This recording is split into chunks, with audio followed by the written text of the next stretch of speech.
اللهم صل على محمد وآل محمد اللهم صل على محمد وآل محمد اعوذ باللہ من الشیطان الرجیم بسم اللہ الرحمن الرحیم الحمدللہ رب العالمین والصلاة والسلام علی محمد وآلہ الطیبین الطاہرین الذین اذهب اللہ عنہم الرجس وطہرہم تطہیرا اللہم صل علی محمد وآل محمد وعجل فرجہم اما بعد فقد قال الصادق علیہ السلام اذا مررت بآیت فیہا ذکر الجنہ فاسأل اللہ الجنہ وَإِذَا مَرَرْتَ بِآیَةٍ فِيهَا ذِكْرُ النَّارِ فَتَعَوَّذْ بِاللَّهِ مِنَ النَّارِ۔ مومنین کرام،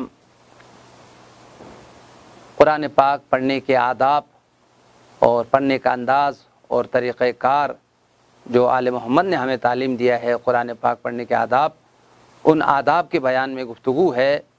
اس سے پہلے آپ کی خدمت میں عرض کیا، قرآن پڑھنے سے پہلے باوضو ہونا چاہیے، روح قبلہ ہونا چاہیے، اور اعوذ باللہ پڑھ کے قرآن کی تلاوت کا آغاز کرنا چاہیے۔ پھر اللہ کا نام لے کر، اللہ کے نام سے اللہ کی کتاب کا آغاز ہو، بسم اللہ پڑھ کے کسی بھی سورے کو پڑھنا چاہتا ہے تو اس سے پہلے بسم اللہ ہے، اور کسی آیت کا آپ پڑھنا چاہتے ہیں تو پہلے بسم اللہ پڑھے، اس کے بعد پھر قرآن پاک کی تلاوت کا آغاز کرے۔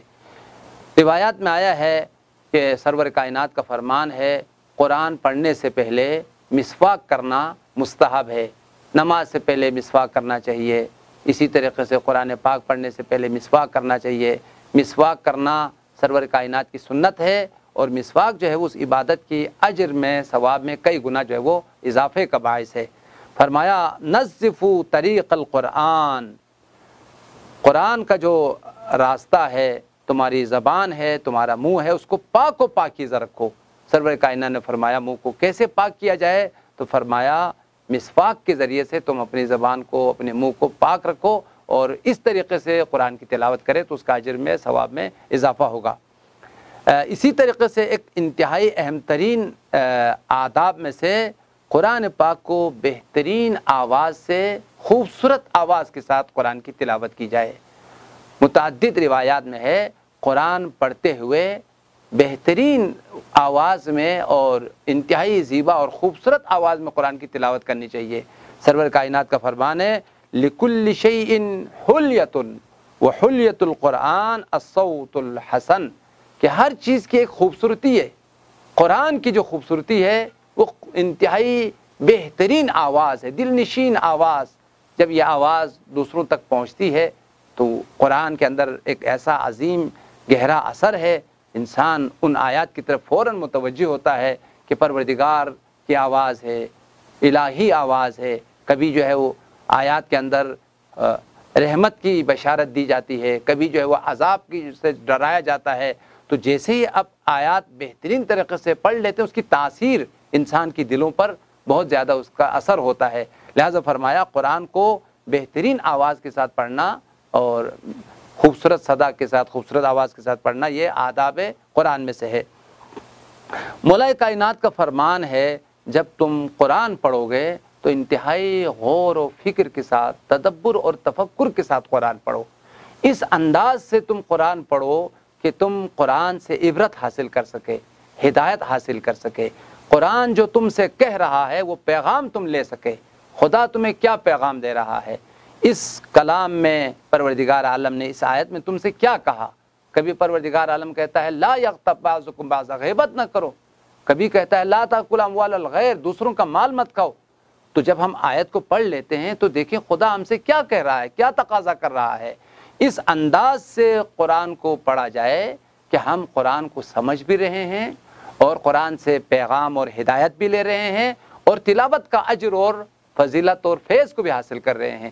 ایک ہی وقت میں تلاوت بھی ہو رہی ہے، ہدایت بھی مل رہی ہے، عبرت بھی جو ہے اس کو حاصل ہو رہی ہے۔ لہٰذا اس انداز سے اگر قرآن پڑھا جائے تو اس قرآن کا اجر کئی گنا جو ہے اس کا اضافہ ہوتا ہے۔ تو مولا کائنات نے فرمایا اس تلاوت کا کوئی فائدہ نہیں ہے جس کے اندر تدبر نہ ہو، جس کے اندر غور اور فکر نہ ہو. لا خیر فی قراءۃ لیس فیہا تدبر، اس قرات کا کوئی فائدہ نہیں ہے جس میں غور نہ ہو، فکر نہ ہو، دقت نہ ہو. لہذا قرآن پڑھتے وقت جتنا ممکن ہے کہ وہ اپنے حساب سے یقیناً فرق کرتا ہے. وہ آدمی جو عالم ہے، انتہائی پڑھا لکھا انسان ہے، اس کا قرآن کا پڑھنے کا انداز کچھ اور ہے. اور عام جو مومنین ہے ممکن ہے وہ قرآن پاک کی آیات کو مکمل طور پر نہ سمجھ سکے، کم سے کم ترجمے کے ذریعے سے، اور بہت سارے بزرگان نے اس میں بہترین طریقے سے ترجمہ کیا ہے. اس طریقے سے اگر قرآن کو پڑھ لیا جائے تو سمجھنے کا الگ سے ثواب ہے، پڑھنے کا الگ سے ثواب ہے، ہدایت لینے کا الگ سے اس کا اجر اور ثواب ہے. اسی طریقے سے آداب تلاوت قرآن میں آیا ہے قرآن دیکھ کے پڑھا کرو. حفظ سے پڑھنا بھی صحیح ہے، اس کا بھی ثواب ہے، لیکن متعدد روایات میں آیا ہے قرآن دیکھ کر نگاہ کرتے ہوئے قرآن پڑھنا یہ بہت زیادہ اجر و ثواب کا باعث ہے. حضرت مولانا امام صادق کا فرمان ہے جو شخص دیکھ کر قرآن پڑھ لیتا ہے اللہ تعالیٰ اس کی بینائی کو اور اس کی بصارت کو تقویت عطا کرتا ہے، اس شخص کی گناہوں کو بخش دیتا ہے، اس کے والدین کی گناہوں کو بھی بخش دیتا ہے. اور جب قرآن دیکھ کے پڑھتا ہے تو شیطان کے لیے سخت اور ناگوار ہے، اور شیطان پھر اس شخص سے دور ہو جاتا ہے. یہ مولا کا فرمان ہے من قرأ المصحف نظرا متع ببصره وخفف على والديه وليس شيء اشد على الشيطان من القراءة في المصحف نظرا. جب قرآن دیکھ کر پڑھا جائے تو آنکھوں کی بینائی کو تقویت ملتی ہے، اس کے اور والدین کے گناہوں کو خدا بخش دیتا ہے، اور ساتھ ساتھ شیطان کی دوری اور شیطان کی شر سے نجات کا باعث ہے.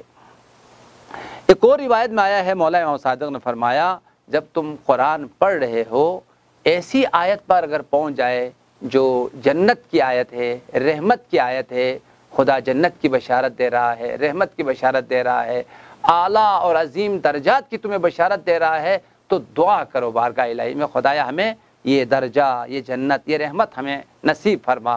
لہٰذا آیات رحمت اور آیات جنت پر جب پہنچے تو ان آیات کو پڑھتے ہی بارگاہ الہی میں دعا کرو خدایا ہم ان رحمتوں کو، ان عظیم درجات کو پانے والوں میں ہمیں شامل کر دے.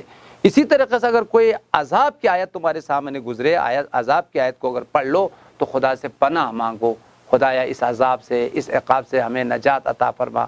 یہ مولا کا فرمان ہے اذا مررت بآیت فیہا ذکر الجنہ فاسأل اللہ. جب جنت والی آیت سے گزرے اس کی تلاوت کرے تو اللہ سے جنت کا تقاضا کرو. وَإِذَا مَرَرْتَ بِآیَةٍ فِيهَا ذِکْرُ النَّارِ فَتَعَوَّذْ بِاللَّهِ مِنَ النَّارِ. اور اگر عذاب، عقاب، جہنم کی آیت کی اگر تلاوت کی ہے تو اس صورت میں اللہ سے پناہ مانگو، اس عذاب اور اس عقاب سے تمہیں خدا محفوظ رکھے.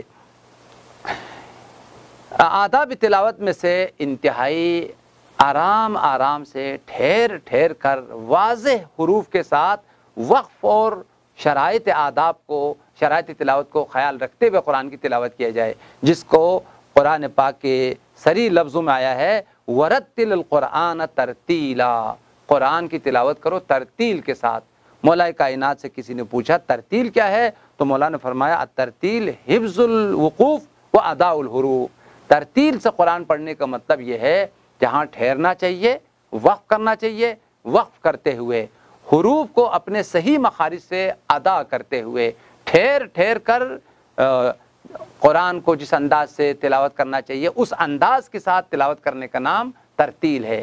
لہٰذا ایسا نہ ہو کہ جہاں وقف کرنا چاہیے آپ وقف نہ کریں. بہت ساری جگہوں پر وقف لازم ہے، وہاں ٹھہرنا ضروری ہے، اگر نہیں ٹھہرا جائے تو وہ معنی جو ہے بگڑ جاتا ہے. اسی طریقے سے بہت سارے مقامات پر نہیں ٹھہرنا چاہیے. تو اس انداز سے قرآن کی تلاوت کیا جائے کہ قرآن کی معانی نہ بدلے، الفاظ نہ بدلے، اور جو لفظ ہے اور جس انداز سے پڑھنا چاہیے اس انداز سے قرآن پڑھنے کی کوشش کرنی چاہیے. ایک اور اہم ترین آداب تلاوت قرآن میں سے یہ بھی مولا امام صادق نے فرمایا، یہ سورہ بقرہ کی آیت نمبر 121 ہے. قرآن کے بارے میں حکم آیا ہے قرآن کی تلاوت کا حق ادا کرو. یتلونہ حق تلاوتی، اس انداز سے تلاوت کرو قرآن کی کہ حق تلاوت ادا ہو جائے. تو حق تلاوت کیا ہے؟ کسی نے امام صادق علیہ السلام سے پوچھا کہ قرآن کہہ رہا ہے کہ اس انداز سے پڑھو کہ حق تلاوت ادا ہو.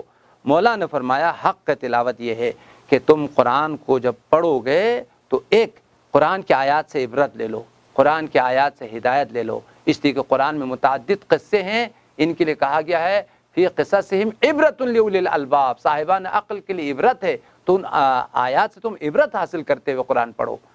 قرآن بہت تم نے پڑھی لیکن عبرت تمہارے دل میں نہیں ہے، ہدایت تمہارے دل میں نہیں، اس انداز سے نہ ہو، قرآن تمہارے باعث عبرت ہو، باعث ہدایت ہو۔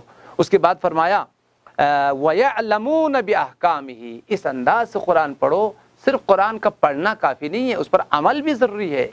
تم نے اگر قرآن پڑھ لیا ہے تو قرآن کہہ رہا ہے اقیم الصلاۃ، نماز پڑھو، نماز پڑھنے کے ساتھ قرآن کی تلاوت ہے، زکوٰۃ دینے کے ساتھ قرآن کی تلاوت ہے، خواتین کے لیے حجاب کا حکم دیا ہے، حجاب کے ساتھ قرآن کی تلاوت ہے، لہذا فرمایا حق تلاوت یہ ہے، آیات پر عمل بھی کرنا ہے، پھر آیات کی تلاوت کرنا ہے، یہ حق تلاوت ہے۔ اس کے بعد فرمایا وَيَجْتَنِبُونَ نَوَاهِيَهُ، جن چیزوں سے قرآن منع کر رہا ہے ان چیزوں سے اجتناب کرنا، یہ حق تلاوت ہے۔ بارگاہ الہی میں دعا ہے خدایا ہمیں اس مقدس کتاب کو با ادب انداز سے اور انتہائی اہتمام کے ساتھ پڑھنے کی توفیق عطا فرما۔ اللهم صل على محمد وآل محمد، اللهم صل على محمد وآل محمد۔